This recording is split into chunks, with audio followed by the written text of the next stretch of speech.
Le principe est simple, la loi d'Oubin impose au franchiseur de communiquer à son candidat franchisé le contrat de franchise. C'est-à-dire que le contrat de franchise est une annexe du document d'information précontractuelle. Donc, tout candidat franchisé va bénéficier de la possible lecture, de la possible compréhension du contrat de franchise lors de la remise du document d'information précontractuelle, dont je rappelle qu'elle doit avoir lieu au moins 20 jours avant la signature du contrat de franchise ou avant la remise d'une somme d'argent. L'objectif de la loi d'Oubin pour un franchisé, c'est de lui permettre de s'engager en connaissance de cause grâce à la remise d'un document qui comprend toute une série d'informations qui vont lui permettre d'appréhender son projet et dès lors de s'engager en connaissance de cause. Sur la base, c'est le texte qui nous le dit, sur la base d'informations sincères fournies par le franchiseur. La loi d'Oubin, elle date de 1989 et je pense qu'effectivement il faut comprendre sa philosophie.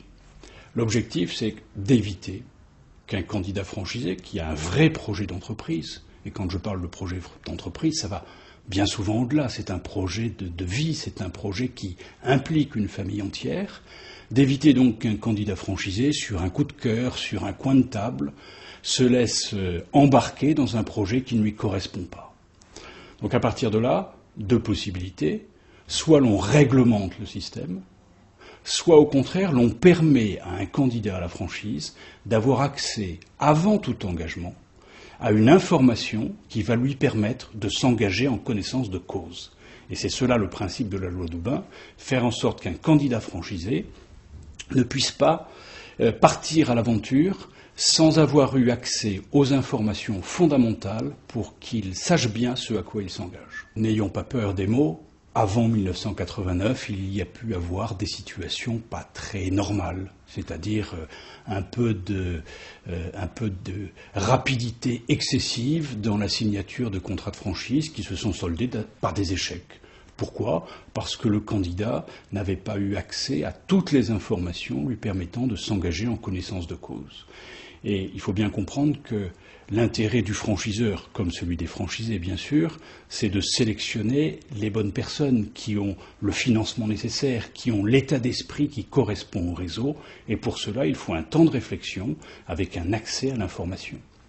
Donc la loi d'Oubin, elle a été justement destinée non pas à corseter la franchise, non pas à réglementer le système, mais à permettre de mettre les candidats franchisés face à leurs responsabilités en ayant accès à l'information utile.